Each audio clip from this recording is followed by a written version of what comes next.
RJG radio station would like to thank Bits Tech Company. This tech company provides a quality website for its clients. For more information, contact 0926-7380-237. We would also like to thank Panyaon Herbal Capsule, ang pinakamaayog, epektibo in drugstores near you. We would also like to thank Detour Store. Sa gusto magbakasyon ng sulit, tara na sa Detour Store Ito, Surigao City. Lastly, we would like to thank JG Graphics for their continuous support. Contact 0907-664-5574 for more info on their designs and quality photo editing.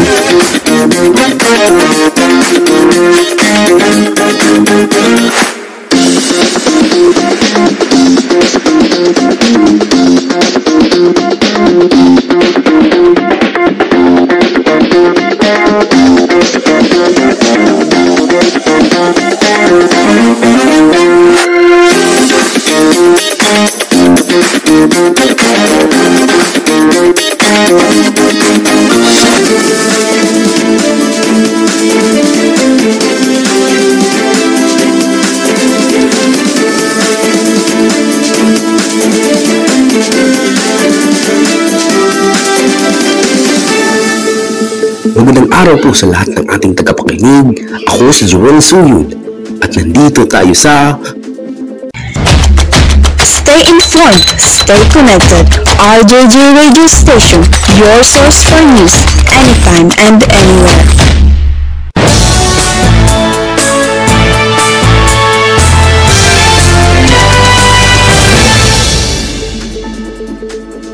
tunghayan natin ang ating pag-uusap ngayon tungkol sa isa sa pinakamatinding suliranin na kinakaharap ng mga Pilipino ngayong may pandemya, ang patuloy ng pagtaas ng presyo ng mga bilihin.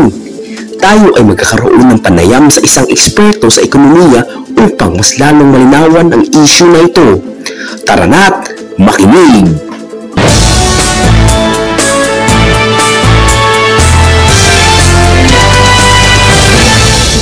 Magandang araw, sir. Maaari po bang malaman ang inyong pangalan at propesyon?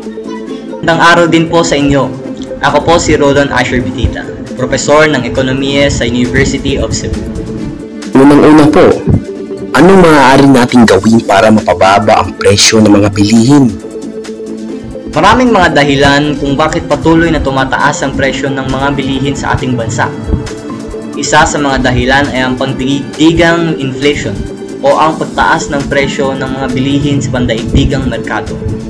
Ito ay dulot ng maraming mga kadahilanan tulad ng krisis sa supply chain at oil prices. Ang pangalawa ay ang epekto ng pandemya. Dahil sa pandemya, napilitan ang mga negosyante na magtaas ng presyo ng kanilang mga produkto upang mapunan ang kanilang mga nawalang kita. Sa madaling salita, ang pagtaas ng presyo ay isang natural na reaksyon sa krisis na ating kinakaharap ngayon.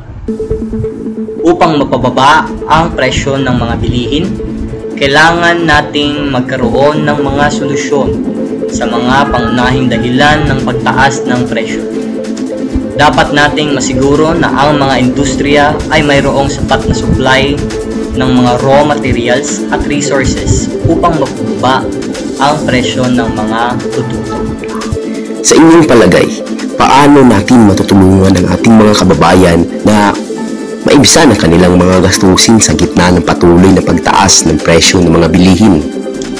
Sa panahon ngayon, kailangan natin mag-isip ng mga paraan upang mapababa ang ating mga gastusin. Maaaring maghanap ng ibang mga produkto na may mas mababang presyo at hindi naman gumagamit ng mga luho o hindi naman talaga kinakailangan. Bukod pa rito, pwedeng mag-budget at iwasan ang sobra-sobrang paggastos. Maaari rin tayong magbigay ng suporta sa ating mga lokal na industriya at mga negosyante sa pamamagitan ng pagbili ng mga lokal na produkto. Sa ganitong paraan, hindi lamang tayo makakatulong sa pagpapababa ng presyo ng mga bilihin, kundi makakatulong din tayo sa pagpapalago ng ating lokal na ekonomiya. Alala lang po, ang oras natin ngayon ay alas 7 na ng umaga, kaya sa mga estudyante dyan, late na naman kayo. Nakakalungkot isipin na kahit sa kasalukuyang may pandemya, marami pa rin sa ating kababayan ang walang trabaho at patuloy na naghahanap ng pagkakitaan. Ayon sa datos ng Philippine Statistics Authority, as of January 2022, ang employment rate sa bansa ay nasa 8.3% kung saan mahigit 4 milyong Pilipino ang walang trabaho. Ngunit hindi lamang ito ang mga suliranin na kinakaharap ng mga job seekers. Mayroon din silang iba't ibang hamon tulad ng kakulangan sa kasanayan at karanasan, kakulangan ng tamang network at connection, at matinding kompetisyon sa mga job openings.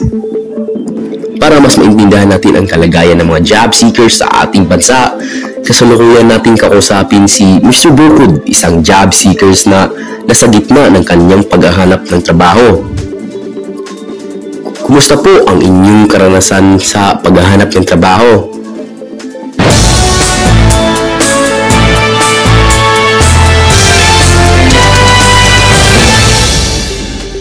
Mahirap po talaga, lalo na ngayon sa gitna ng pandemya.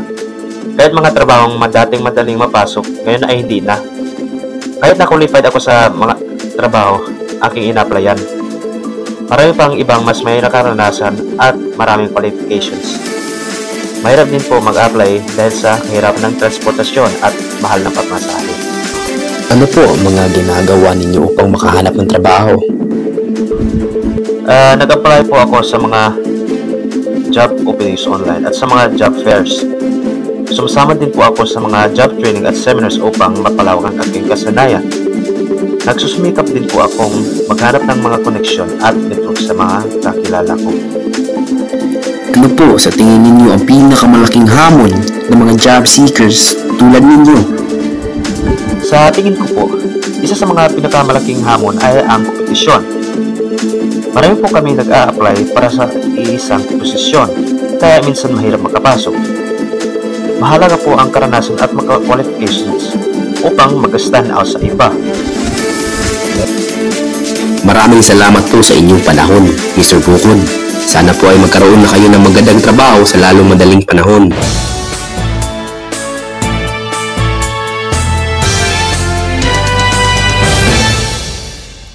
Ngayon na mas nauunawaan na natin ang mga hamon ng mga job seekers, hindi dapat natin silang baliwilain.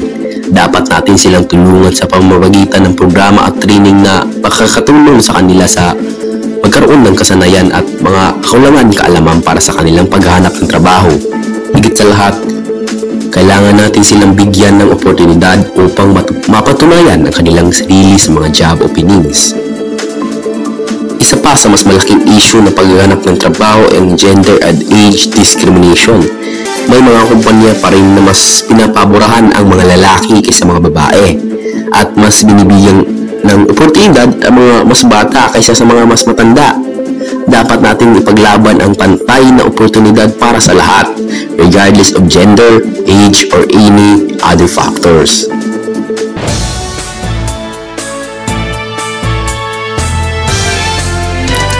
Sa gitna ng krisis na ito, mahalagang maibalik natin ang trabaho sa ating mga kababayan. Kailangan natin suportahan ang mga negosyante at entrepreneur upang sila ay magbukas ng mga trabaho para sa ating mga job seekers. Kailangan din natin ang mga programa na bibigay ng incentive sa mga kumpanya na magbubukas ng trabaho at magbibigay ng suporta sa mga job seekers upang magkaroon sila ng mas magandang oportunidad sa paghahanap ng trabaho. Sa huli, hindi dapat natin kalimutan na ang mga job seekers ay hindi lamang mga numero o statistika. Sila ay mga Pilipino na nangangarap ng magandang kinabukasan para sa kanilang pamilya. Kaya naman, kailangan natin magtulungan upang matugunan ang kanilang mga pangangailangan sa paghahanap ng trabaho at mapatanatili ang kanilang dignidad bilang manggagawa. Salamat sa pakikinig at sana ay maging bahagi tayo ng solusyon sa pagtugon sa hamon ng paghahanap ng trabaho sa ating bansa. Sa kasalukuyan, nakakalungkot isipin na mas marami na ang kabataan natin na nabubuntis sa murang edad. Ayon sa datos ng Philippine Statistics Authority, 12.4 ng mga kababaihan sa edad na 15 to 19 taong gulang ay buntis o nanganak na. Ito ay nakakabahala dahil hindi lamang ito nakakaapekto sa kalusugan at kinabukasan ng mga babae, kundi pati na rin sa ekonomiya ng bansa.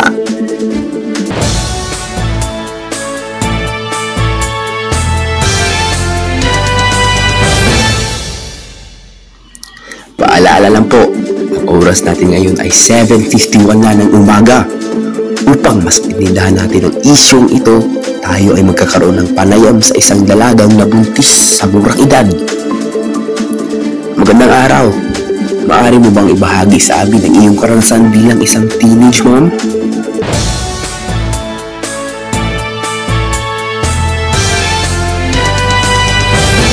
Magandang araw din po. Opo, nabuntis po ako nung 17 taong gulang pa lamang ako. Hindi ko inaasahan na mangyayari ito sa akin, pero nangyari na at kailangan ko nang harapin ito. Ano po ang naging epekto nito sa inyo? Sobrang hirap po, lalo na sa aspetong financial. Wala po akong trabaho at hindi pa tapos sa pag-aaral. Hindi rin ako makapaghanap ng trabaho dahil sa kondisyon ko, kaya napilitan akong humingi ng tulong sa aking pamilya. Masakit din po sa akin na hindi ko na mararanasan ang buhay ng isang normal na dalaga. Napakasakit nga naman talaga ng mga karanasan na ganito. Ano po ang masasabi ninyo sa mga kabataan na kagaya ninyo na nais na mag-umpisa ng pamilya sa murang edad? Mahirap po talaga, lalo na kung hindi ka pa handa. Kailangan po nating pag-isipin mabuti ang mga desisyon natin sa buhay. Mas maganda po na maging handa muna, magtapos ng pag-aaral at maghanap ng trabaho para sa sarili bago bumuo ng isang pamilya. Huwag din po natin pilitin kung hindi pa natin kaya. Tama po kayo dyan. Sa palagay ninyo, ano po ang dapat gawin ng gobyerno upang mabawasan ang bilang na teenage pregnancy sa bansa? Dapat po ay magkaroon ng mas malawak na kampanya para sa sex education at family planning. Dapat rin po ay mas mapalawak ang access sa mga kabataan sa contraceptives at iba pang family planning methods. Mahalaga rin po na maipaliwanag sa kanila ang mga risk and consequences ng early pregnancy upang mas mapaghandaan nila ito. Dagdag ko pa po, kailangan din ng mas malaking suporta mula sa mga magulang at komunidad upang mas magkaroon ng kaalaman at suporta ang mga kabataan sa pagpaplano ng kanilang buhay at mga pangarap. Tama po kayo dyan. Sa ngayon, patuloy pa rin ang pagtaas ng bilang ng teenage pregnancy sa ating bansa. Kaya dapat talaga natin bigyan pansin ang isyong ito. Sa huli, nakakaalarma at nakakabahala ang patuloy na pagtaas ng rate ng teenage pregnancy sa Pilipinas.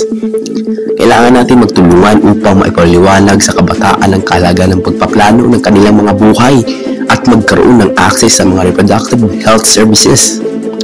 Sa ganitong paraan, lamang natin mas maaaring maiwasan ang maagang pagbubuntis at magkaroon ng magandang kinabukasan. Ito po ang inyong likod, Mr. Suyot, nagbabalita para sa inyo. Salamat sa pakikinig. Ang oras na ito ay hatid sa inyo ng Shane Herbal Capsule. Shane Herbal Capsule, ang pinakamaayo o pinaka-epektibo. Wala na ilain.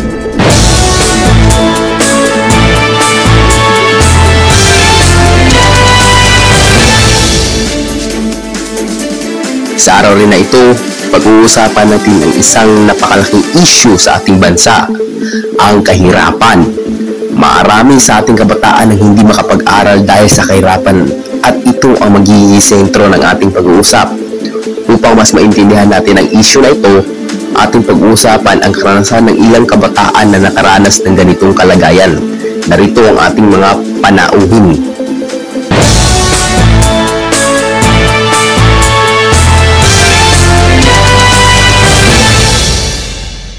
Maraming salamat sa inyong pagpunta at pagbahagi ng inyong karanasan.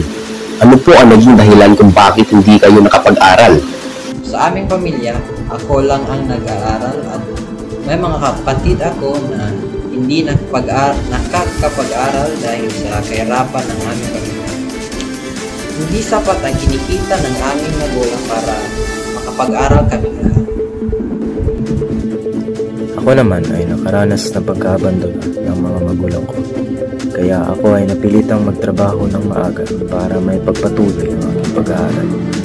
Ngunit dahil sa hirap ng buhay, hindi ko na kayang ipagpatuloy ang aking pag-aaral at napilitan akong tumigil. Talaga pong nakakalangkot ang inyong mga karanasan. Ano po ang inyong mga naging solusyon upang malampasan ang mga hamon na ito?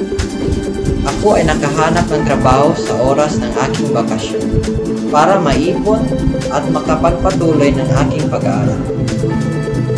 Masakit sa loob ko na hindi makapag-aral ang aking mga kapatid, ngunit sinisikap ko na maging maayos ang aking kinabukasan upang makatulong sa kanilang lahat.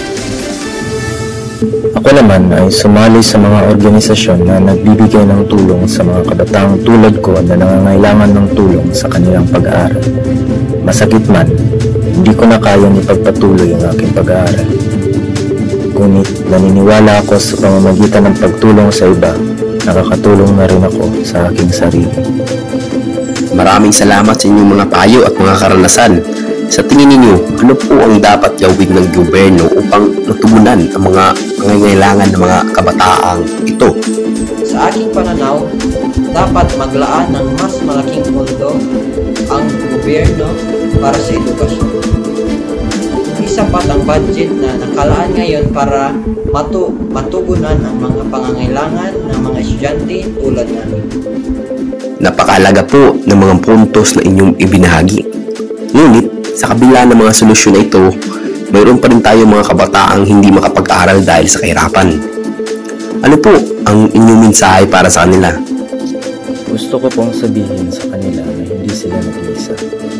Marami pa rin sa atin ang nakaranas ng ganitong sitwasyon. Hindi hadlang ang kahirapan sa pagkamit ng kanilang mga pangarap. Sana po ay huwag silang mawala ng pag-asa at patuloy na lumaban para sa kanilang kinabukasan. Kahit anong pa mang pagsubok na ating dinadaanan araw-araw, tandaan nyo na kaya natin itong malampasan dahil tayo ay mga Pilipino. Tayo ay matatag at hindi sumusuko sa mga hamon ng buhay. Kaya't huwag kayong mawala ng pag-asa at patuloy na lumaban. Sa huli, makikita mo rin na kayang-kaya mong malagpasan ng mga ito. Magpakatatag at manalig sa Diyos. Pilipino tayo. Kayang-kaya natin to.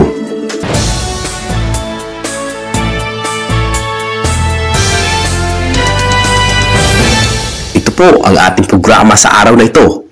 Maraming salamat po sa inyong pakikinig at magpakasigla tayo sa pag-abot ng ating mga pangarap.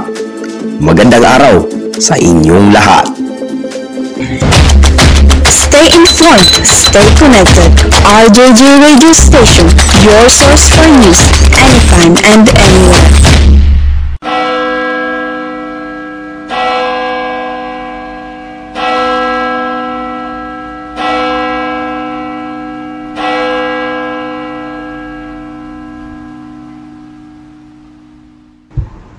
Ngalan ng Ama at ng Anak at ng Espiritu Santo.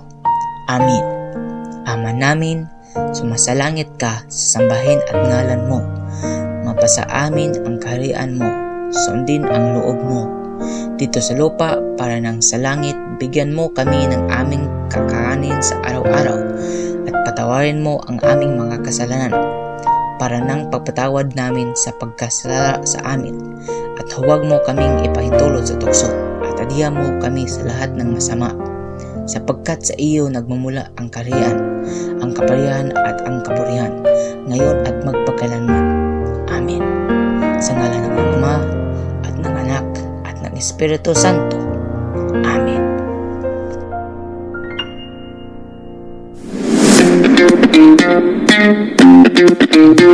RJJ Radio Station would like to thank Pitts Tech Company. This tech company provides a quality website for its clients.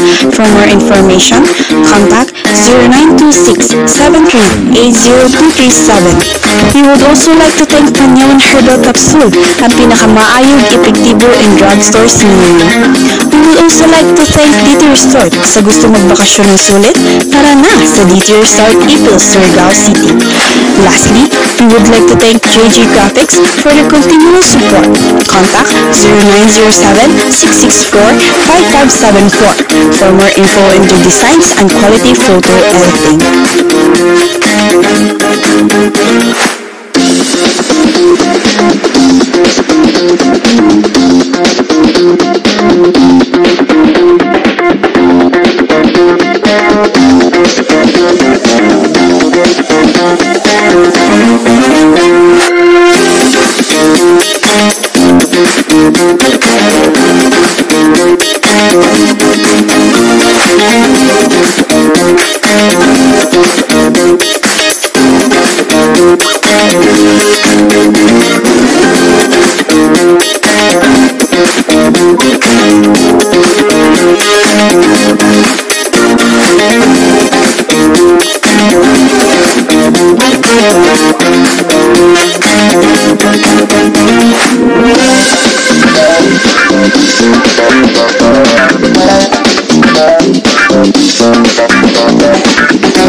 Bye!